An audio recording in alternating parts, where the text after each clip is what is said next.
Recording in progress. Got it. Okay. All right, here we are. So John can edit all this out real Okay, quick. good. How do you, is it Ingram or Ingram? Ingram. Ingram, weak form. We always say in Yeah. acting, there's strong form, there's weak form. Strong form would be Ingram Oh, or yeah. softer. Ingram, Whitney Ingram. It's English. It's English. Okay, so welcome back. This is the Hackattack Faro podcast. Mine is Faro, just Hackattack today, but with me in studio is a person who interests me a lot. Whitney Ingram, the witty film girl. That's your Instagram handle, right? I Yes. cannot believe that the real witty film girl is taking time from her insanely busy schedule to waste some time with me. This is amazing. So I've been following you, and that sounds, if that were outside the social media era, that sounds creepy. But I've been following you. I've seen your posts. And we are catching lightning with this interview because you are a successful filmmaker. You're a very busy and by all appearances, talented filmmaker. And that fascinates me because we got to address the elephant in the room. You're a woman. And being a woman, we have to acknowledge this, right? The whole damn world's a boys' club. Can you think of any more male saturated industry than the film industry, perhaps? And yet there you are standing toe to toe and really getting into it and really just carving out your own niche. And so that fascinates me, that interests me, and we only have interesting people on. So we're going to dive into Well, that. that's a relief. Yeah. So relax, you're interesting. That's why you're here. But who are you? Let's dive in. Tell me who you are, first of all, and where you're from, and that's a little bit about your background. Yeah. So grew up in Utah, still here. Born Where'd you in grow up? Canada. Have dual citizenship. My mom's Canadian, my mom's whole side's Canadian, but grew up in Utah, Utah County specifically. Where'd you grow up? Orem, Lehigh, if anyone knows that area, pretty close to Provo. Yeah. Very, very Mormon area. Went to Utah Valley University, graduated in digital media with an emphasis in cinema production. Did freelance for a few years after that. Now I'm kind of in a different between where I'm a video director full-time for a great company where we do product videos, nonprofit videos, commercials, all kinds of stuff that I used to do doing freelance. And then I also do freelance on the side. So hence my busy schedule. Hence, yeah, a lot. So let me ask you something. You say you grew up in this very Mormon conservative area. Are you yourself Mormon, first of all? I grew up Mormon. I'm no longer Mormon. We're gonna dive in, girl. Just a warning, heads up. We're gonna get deep. That's the Okay, goal. no problem. Past what we see on the Instagram post. So what's crazy is you're doing something non-conservative, right? Certainly by Utah standards. You're a woman, right? And Yeah. if you're staying on track with that cookie cutter model, you're not getting overeducated.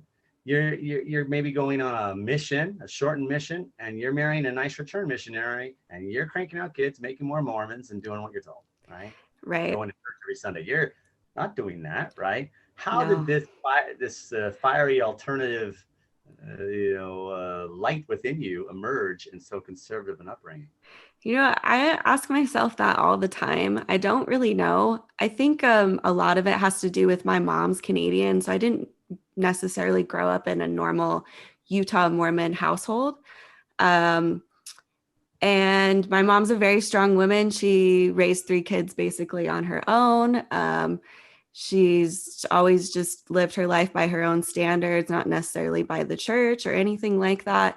And so she kind of, I guess, just paved a way for like me, my older sister, and my brother to kind of just do what we thought was right in our own way and be independent. Even though I feel like I'm not really anything like anyone in my family, and I'm definitely not like anyone here. I definitely stand out. I don't know. I guess I just kind of like I took off like with my mom's consent, like just be your own person and be strong on your own. And just kind of went with that. I guess I just always questioned things. I was curious about things, and I didn't like being told what to do. And so I just kind of just went from there. I was always kind of a weird kid, and I loved art and music and all these different things. And I didn't necessarily fit in, but I guess I didn't care at the same time. Your weirdness is your strength. I don't know. I think that might surprise some people because maybe I look so normal and innocent on the outside, but I'm pretty weird. You have that classic Utah County glow about you. I do. I definitely do. I look like I'm from here, so Nice girl from Orem. it's a little different. Yeah. Here's what I like to ask people. It's a Utah question. How did you break away from Mormonism? How'd you get out? How'd you bust the cage? It was kind of a slow process. I don't think I was ever really fully in the church. I questioned things from the time I was 7 years old. And so in high school, I really started to break away. And then, it was just like a slow process. Like you just find out more things and I don't agree with that. I don't want to be a part of this. And eventually, I got my records removed and I feel so much better. Wow. Your And record. a lot Tell of me that. people don't do that. And I just felt like, you know what, I don't want them to have my name because I really don't believe in it. And that's kind of all there was to it. Les, that requires a little bit of explanation for our non-Utah listeners. Anyone in the Utah bubble, we know what she means by records, but Right. Explain that to the listeners. So I was baptized in the Mormon church. You get baptized when you're 8 years old. And then your name goes into the church and you're a part of the church and you're on the Database. records. Right. And so once you get your records removed, you're no longer a part of the church. They no longer have your name or your contact info. You're out. And basically you're just not a part of it anymore. So Going to hell in their minds, but you're free by all sure. intents. All right, all right. So that's ooh. People will think of more. That's the first thing that comes to mind when we say Utah. I'm from Utah. Like, oh, you're Mormon? Are you Mormon? Yep. People don't even know what to look for. Mm-hmm. Like I got all these piercings and stuff. Like, no, I'm not Mormon. But yeah, Yeah. once you're in, it's you have to do a lot of formal stuff to get out. Yeah, I mean, it was actually pretty easy for me. There's a website called quitmormon.org, which is pretty funny. Yeah, so you just, I think I just submitted a form and I was out in a few months. So MormonCancellation.com. yeah, I think the growth became so rapid that something like that needed to happen. So Oh my God. So why film? What was the early influences on you? How were you able to arrive by the time you're in college? Like, this is what I want to study. This is what I want to do. What were your influences growing up? How did things aim that way? So my first love was music. I always thought I was going to do something in music. If we want to go really young, I loved the Spice Girls and the Backstreet Boys, if you guys want to know how old I am.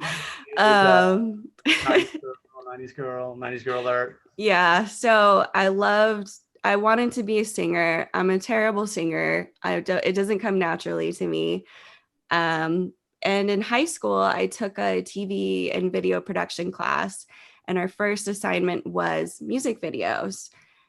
And I realized like I just love music, but I love creating as well.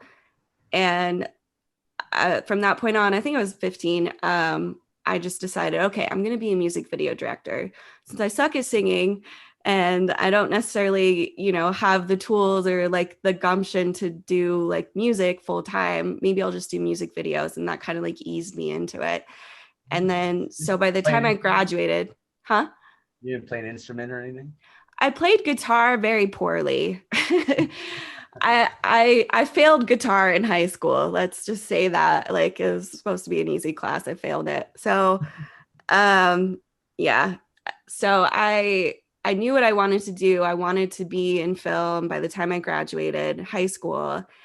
And then I'd always written stories and I'd always created stuff, but I don't think I necessarily knew that filmmaking was a job growing up. I just sort of did it. Yeah, I just sort of did it. And I realized like recently, like I have made videos with my little brother And because someone else had recently brought that up, like, oh, I used to make videos with my siblings and blah, blah, blah. I'm like, oh yeah, I used to do that too. That's so funny. Like I used to like create these little skits and these videos and all these different things, but I just did it because I thought it was fun, not because like I wanted to make a movie or anything. You're sure, yeah.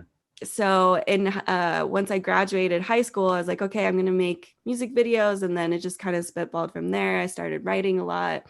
And then I was like, okay, I want to be a filmmaker. And it just incorporated everything that I love, which is creativity, entertainment, music. It's fun, it's challenging. Like there's just so many different aspects to it that I was like, okay, like I can handle choosing this job because I had so many things I wanted to do. This kind of incorporated everything into it. You seem like a person who's not afraid to take risks. I mean, look how you're here. I'm a total stranger. You don't Yeah. know me. For all of her record, for all those listening, we found her on Instagram. We're like, wow, a female filmmaker. Because we've had all sorts of filmmakers on this podcast. uh-huh. This is diversity. We got to get, and here you are. That's taking a chance. That's taking a risk. And so it's just diving into that, because I think anything in the arts, I think the bravest people on the planet are artists. Because not only do you have to be vulnerable, but the arts don't pay, right? It's a big risk to go Right. and put all your eggs in that basket. But Mm-hmm. world needs artists. We are the voice of society. We are the brave ones, right? Right. That's what As I tell accountants, myself. yeah, accountants and scientists are important, but are they brave? It uh, takes a lot to create. Creation is an act of bravery, because the second you create, you could be rejected. yep. So, That's so very you true. did the UVU thing. You stuck in Orem, Mm-hmm. and so what? After that, you work for a company. Who do you work for? So You I get right started right out of college. No, I did freelance for 4 years right out of college. It was very hard. I went through a lot of different trials and heartache and just stuff that I didn't anticipate happening. Okay. Like, when you What are some of your, graduate, oh, say that again. what are some of your challenges? That's what I want to hear. I mean, like, so it took 6 years for me to graduate Mhm. college. I hate school. I'm a Yeah. terrible student. Yes. Um, I feel Same. like a lot of people in the arts are probably, or at least a lot of people I know. And so by the time I graduated, like there'd been so much pent up, like, okay, like this is going to happen when I graduate. Like it's taken me so long. Now I have all this freedom, no excuses. And there was just nothing. And I was like, oh, okay, now what do I do? Like, this is scary. Like, I've spent so much time and so much money and sacrificed so much to get here, and I have nothing lined up. Oh Which is, God. I feel like a lot of people feel like that when they graduate college anyway, in a lot of senses. But when you're in film, there's really no path. There's no like, okay, I have my degree, give me a job. Trying to work my first movie set. Yeah. No one cares. Like I did a lot of grunt work. I did a lot of PA jobs. I did everything I could find. Um, I tried doing a feature film, which fell apart. Like I did a lot of different things. I had to move back home. Like Oh, I was really broke. Like I mean, like I think it's funny, like when people say certain things to me, like, dude, obviously don't know me, like saying, oh, like you're so privileged or blah, blah, blah. You have it so easy. I'm like, no, like I really did struggle. And it was really hard for me to get here. Um, you've worked to where you've gotten. I've definitely worked. Like I've been working for literally, I mean, if you want to include school, 10 years. I've had this dream for literally 15 years. So What? when like people say like, oh, like you've been doing this blah blah for so long, like no, like you just didn't see all the behind the scenes. You didn't see what was happening before I really started putting myself out there on Instagram. Mm-hmm. So now When was now I'm that? working a full-time job, but like that's only been the last 7 8 months. How much really these last 7 8 months? Yeah. Because tracking your progress across social media, you are always on set. You are Yeah. always working. You Hmm. you know you're surrounded by some huge camera apparatus, cables, lenses. It's amazing. always behind a camera, always doing it, like like feet, boots on the ground, in the trenches, doing it. Mm-hmm. And that's what's very impressive. I mean, you work, right? Right. And Yeah. work is just that. It's work. Mm-hmm. It's maybe not all the glam. I mean, you do have a great social media presence. I mean, you got a lot of followers, but at the end of the day, you're saying what, it's been 8 months since you've really been like having a full-time gig? Yeah. I mean, like I did a lot of freelance, but there'd be lulls where I didn't work for a month or two, especially in 2020. Like it's funny that I got a Oh, job at the end of 2020, but like the beginning of it, like I didn't have anything going for me. Like it was very difficult. Like I was just scrounging for work. And eventually things would come, and when you do freelance, you just kind of have to get used to being in that place of survival. And so mm-hmm. you get used to, okay, if this doesn't happen, eventually another job's going to happen. And so you just kind of, I guess, psych yourself up into like trying to be okay with not working for a little while, which is, it's nice with the freedom, but it's very stressful. So now I'm in a different position where I can be on set all the time, every day in a studio. But I did have to work to get here. See, it's that instability of the arts, but you're in it for love of Right. the game. I mean, exactly what you're saying is what actors go through. So you Yeah. book a gig, but you don't know when your next gig is coming, and you got to have some Mm-hmm. tough bark on you. You got to you know weather rejection and uncertainty and instability, Right. knowing that the next gig is out there somewhere, Mm-hmm. somehow. So here's what is very interesting to me, what I want to know.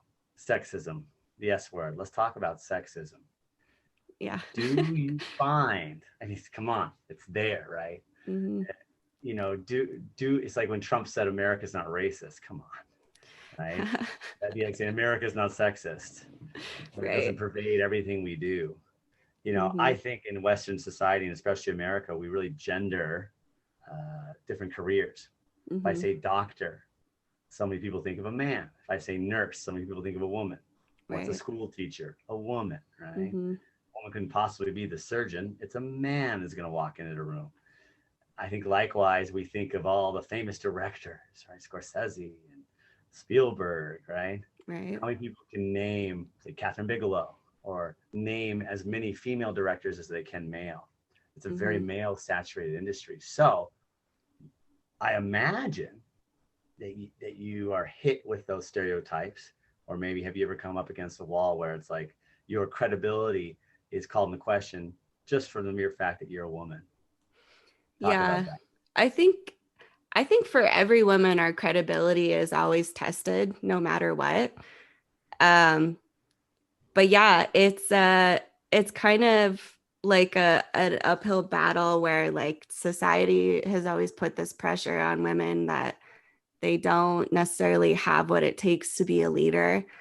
And then also outside pressures of people just not believing in you. So I feel like it's funny because I just saw something where someone I used to work with who did freelance got this gig um, for this music video, and the musician of the music video reached out to me a few months ago and asked me if I wanted to model or act in it.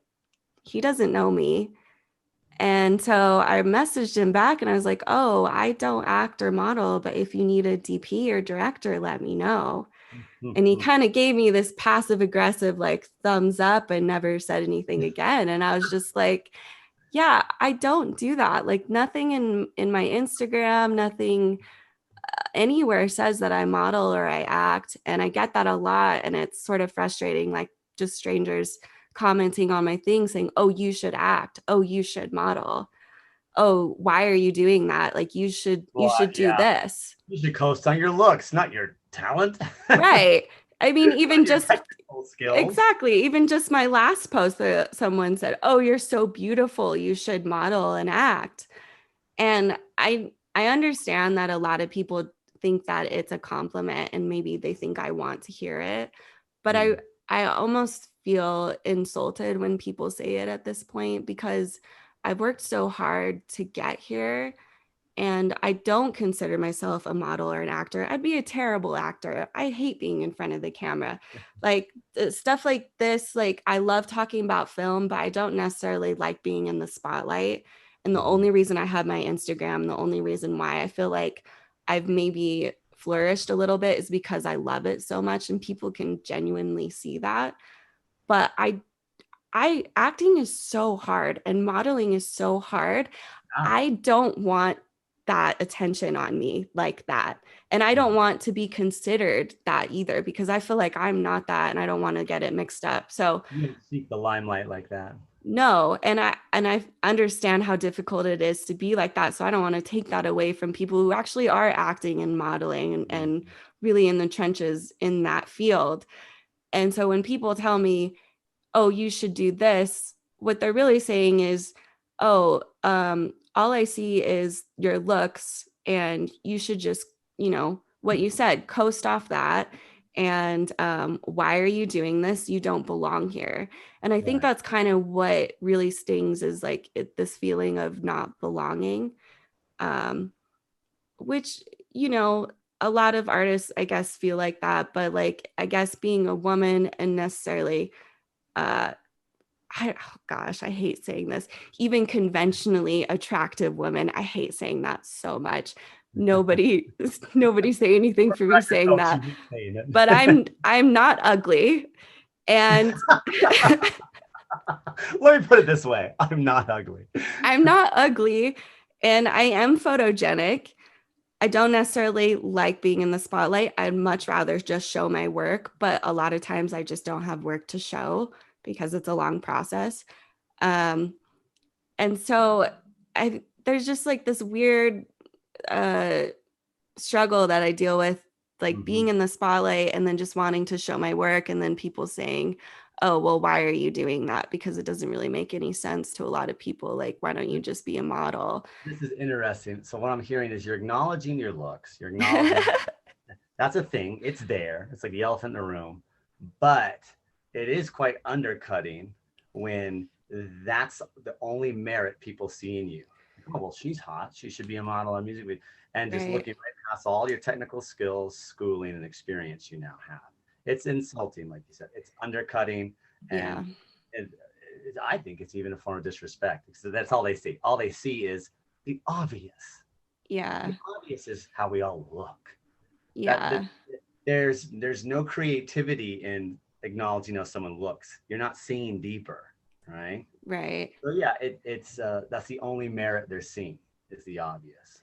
Yeah, And and it hurts a little bit because like I've spent so long like trying to hone my craft and get better and try to like, connect with other filmmakers and try and create this somewhat of a, community with other women in film, and a lot of I try to get quality followers now. That's what I'm trying to like hone in on. Like it's funny because I posted a picture not long ago of me wearing shorts, and apparently that was a thirst trap.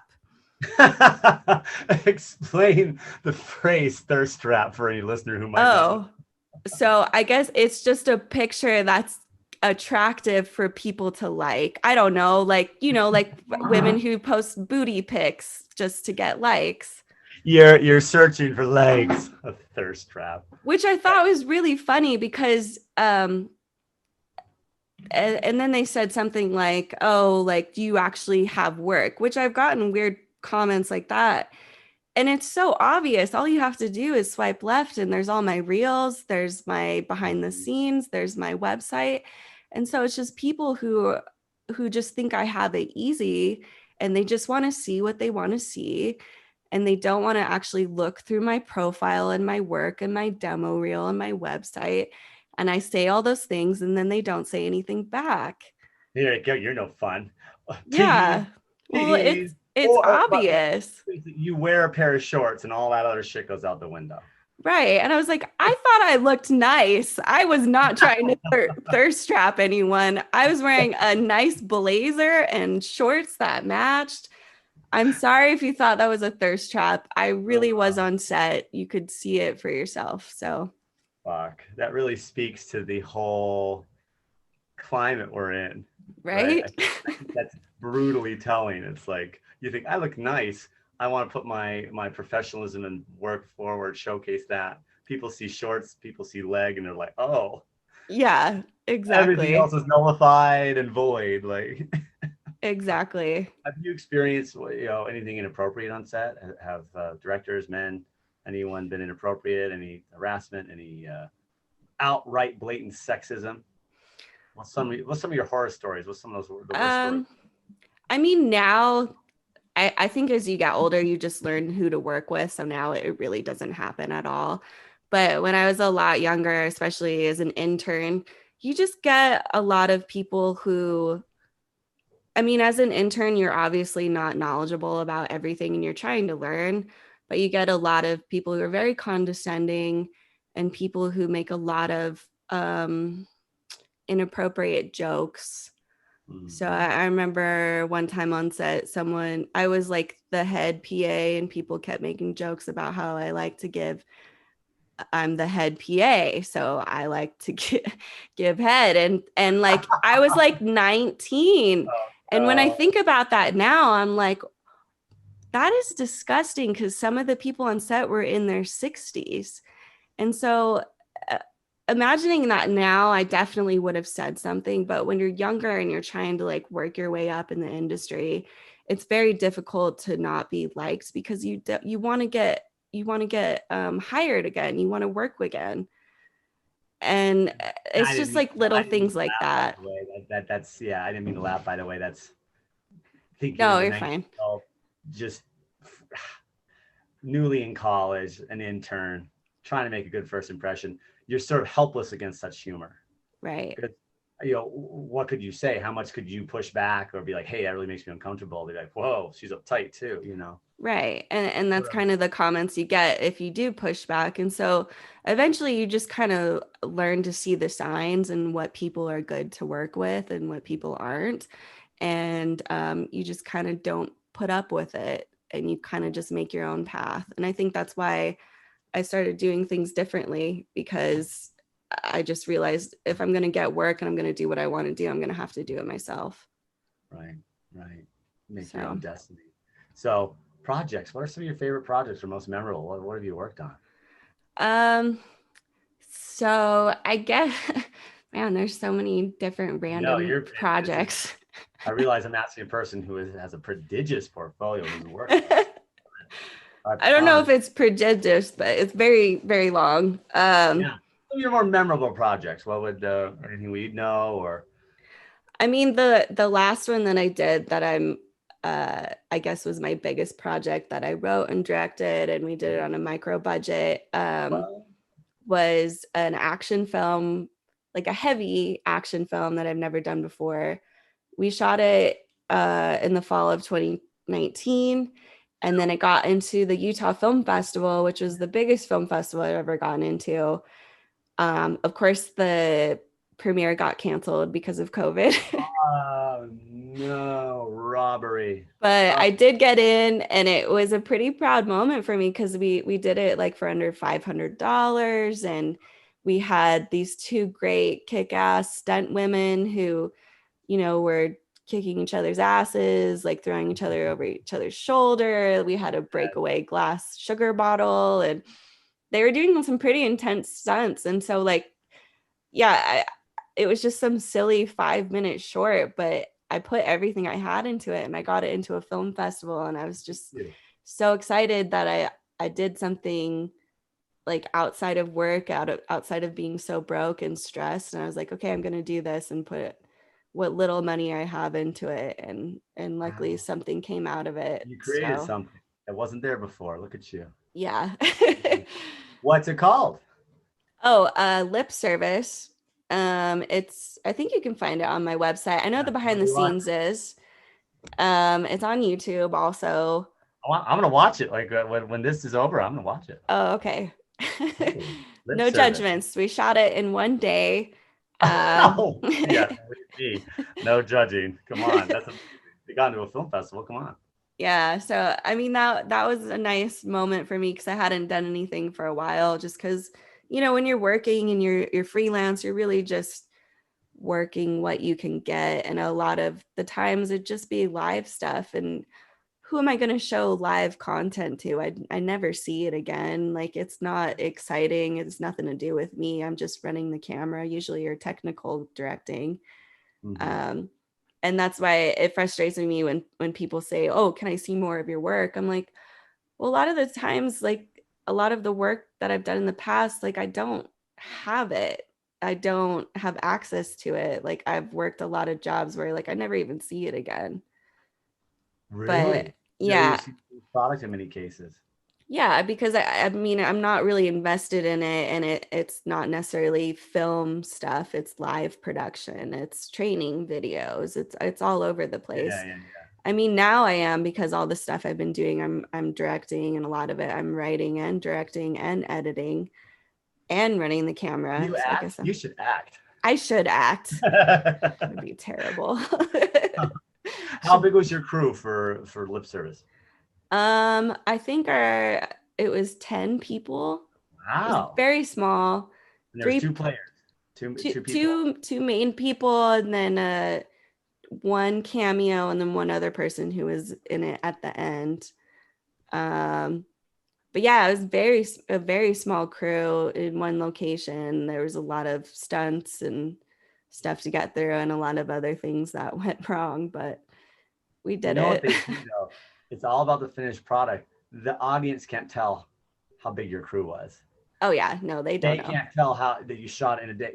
If the acting's good, it looks beautiful, and the writing's solid, it's Yeah, kismet. That's all you yeah. need. That's all And you I need. do have my behind the scenes on my website if anyone wants to see, I'm because going like to watch it's all of it's it. pretty it's pretty interesting to see like how much of a skeleton crew we really were, like thinking about it now. Like, there Exactly. wasn't much help. But no one would ever know just watching it, right? No, Right. I hope not. All that matters. Like I will literally watch this tonight. What what's your what's the worst on-set story you can think of? Everything going uh, wrong, terrible, or like did you drop a camera or someone screamed at you or an actor broke their back or something cool? What do you got? um I mean, You got some the crazy only thing stories. I can really think of that like that I was invested in was my senior project in college. So I wrote and directed it, and it was a narrative film. A lot of the films that you do for your senior project have to be documentaries. The narratives have to get approved by the professors, and usually only one a year gets approved. And so What? I don't know, I can't remember why. I think maybe, oh man, I can't really remember, Content but I or maybe like maybe everyone just sucked at writing. I don't know. But it's just yeah. only two got approved, and mine was one of them. And it was a film set on a farm with a grandpa was the main character, and he lost his wife recently, and his granddaughter comes to visit him, and they're trying to rekindle their bond. And so I had a horse and a sheep farm as my set. And they always say don't work with animals, and I believe it, because that was very stressful. Luckily, I spent like one day, like one whole day, to have all the stunts with the horse. And the person who got the horse, it was her horse, but she wasn't necessarily trained that well outside of her own farm. So the Wow. horse was very stressed in a new environment. Um, and I think the worst part was eventually the horse got so fed up it bucked our main actor in the head. What? Like kick He the like actor in he head butted him, so he was sitting on top of him and he head butted him. Luckily he was okay, and he was a good sport. It just kind of made his lip a little bigger for a little while. oh. That was really scary. The trainer started crying, um, What? because That's not she was so stressed out because the a horse was confidence environment. stressed. Um, and then, like, I had someone else who I had no control over. When you're in school, you can't fire people, or at least I couldn't. And so there was someone in my group who was kind of trying to sabotage the project because his project didn't get picked, and he was really angry about it. Um, so that was very stressful. And toward the end of it, like it was, the whole project was basically on me to fix it. My God. I spent a year and a half on that, from writing to the finished project. I You edit as well, right? I do. So I ended up having to take over the edit because the person who was in charge of editing was the one who was trying to sabotage it. Oh I my didn't God. want him to. As soon as I took it over, everyone's like, "Oh, this is making more sense." I'm like, "Okay, good." Um, You're Jack of all trades. You're Jacqueline of all trades. This I is, you try. know, And so, I mean, and then, I got it into the UVU Film Festival, didn't win anything, nothing, ugh, no dang. awards. It was so hard. I was so proud of it. Obviously, there's a lot of things that I would have changed. It was the biggest crew I'd ever worked with, the biggest story. It was a 3-day project, like 16-hour days. Oh It yeah. was a lot of work on a sheep farm in the middle of nowhere.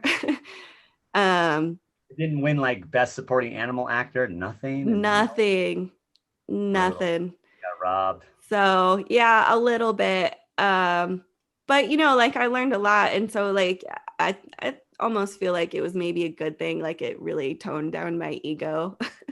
Humbling. Very humbling, especially when you're about to graduate. I don't know if that's really the best time to graduate, but that's what happened. So Yeah. So I want to know your influences. I mean, anyone who goes into film loves film. What are your favorite films? What influenced you as a kid growing up before you went off to college? oh, that's a Yeah. good question. Yeah. What films would you like to emulate in your filmmaking? Stylistically. I love Sofia Coppola. I love her style of filmmaking. I Lost in love Translation. Lost in Translations, my favorite film. Um, I really love dark comedies. That's really where I want to go. I love the Coen brothers. Oh They're yes. so fun and different. And I love the dichotomy between something very serious and that is also funny at the same time. What's some of your favorite Coens? I love Burn After Reading and Fargo, Oh yeah. obviously. They just have like this great, like, you just laugh and it's so inappropriate. And for some reason that's just so funny to me.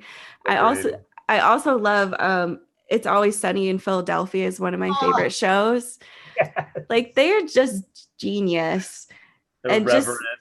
yeah, and like I think I always love like dramas and stuff, but I really lean toward like, obvious dark comedies where there's like that drama and then that really inappropriate laughter that goes along with that type of Love that. stuff.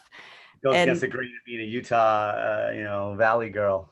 yeah, I think that surprises people a lot. Like in my interview for the job I'm at now, I told them that and they're like, "Oh, that's really cool." Like, Did that come up in it as a question? yeah, I think we were talking about movies or something like that. And so I was just talking about like my favorite genre and It's all gotta come that. up. What's your favorite movie? What's It some of your has favorite? to. Yeah, it's like, why are you in this job? You had to be inspired by something. And Yeah. that's the art form. That's the art form you're in.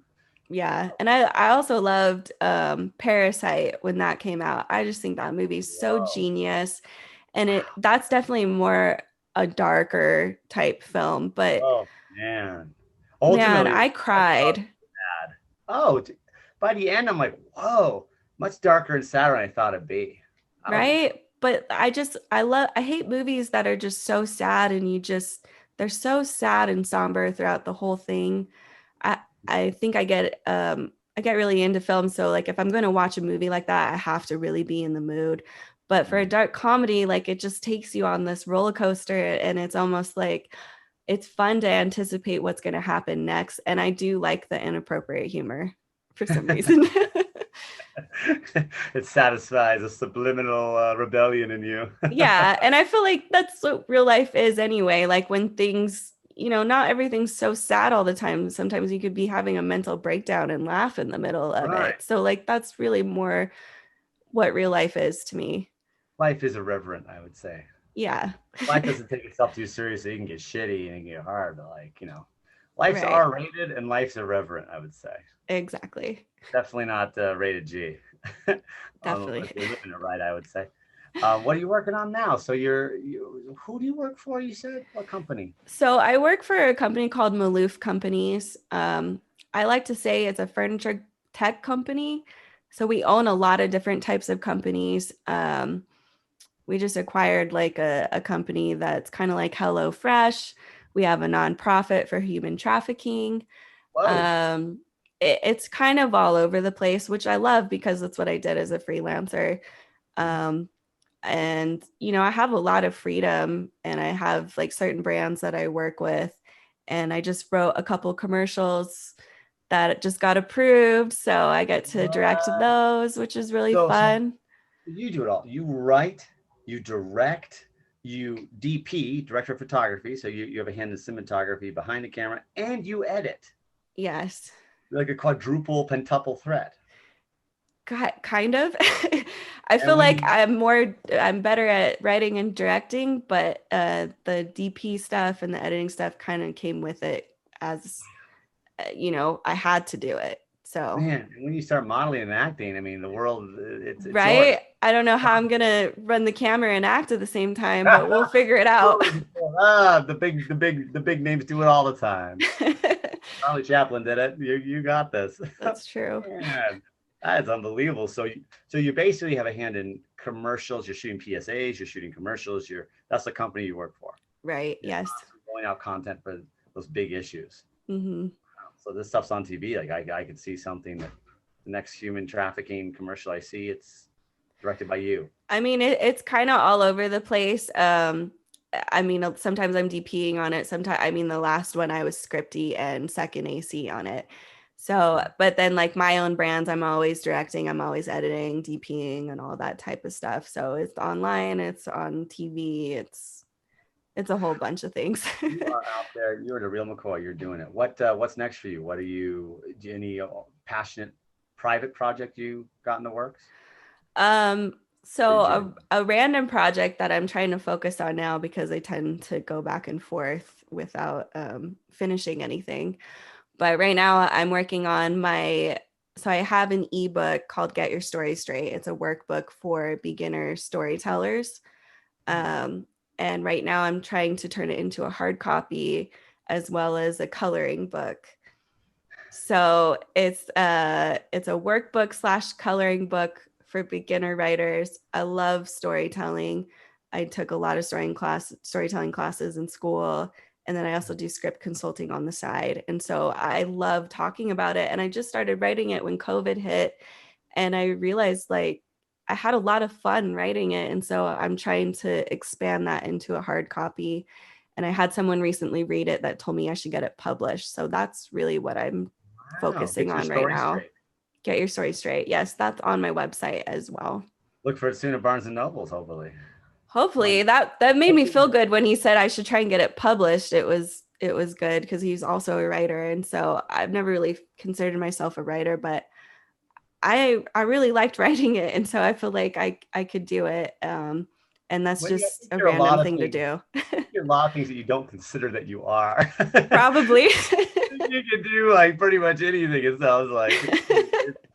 I want your advice to women out there. So not only just specifically women trying to get into the film industry, but women in general Yeah. battling in a man's world, right? Yeah. Battling and trying to carve a way out into these male-dominated professions. What's your advice to women out there? Like I feel like a lot of things have happened in the last 10 years of me working in film and trying to better myself. But the biggest thing that I kick myself for and that I wish I knew sooner was that I should be more confident within my own skills. Because, I mean, regardless if you're a man or a woman, if you're not confident in what you're doing, people are not going to believe in you, regardless of talent, money, passion, whatever. Confidence really is the key to getting through life. And I realized this within the last year, when I started working with people who were ahead of me, but weren't necessarily more talented or better than me in any way, but they hustled and they believed in themselves.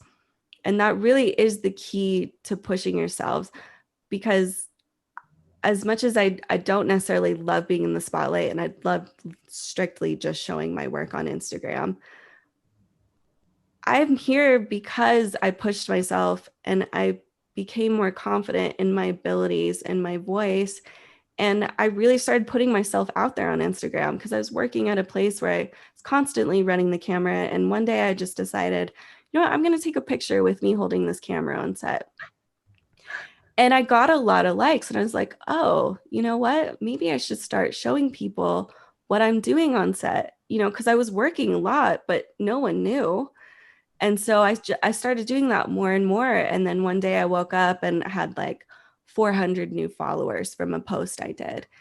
And not that that matters, but like it gives you that confidence and you're just like, Empowering. oh, yeah. And I was just like, oh, like this is great. This is like a visual resume. This is a very easy way for me to tell people this is what I do, because I'm terrible at pitching. I'm terrible at selling myself.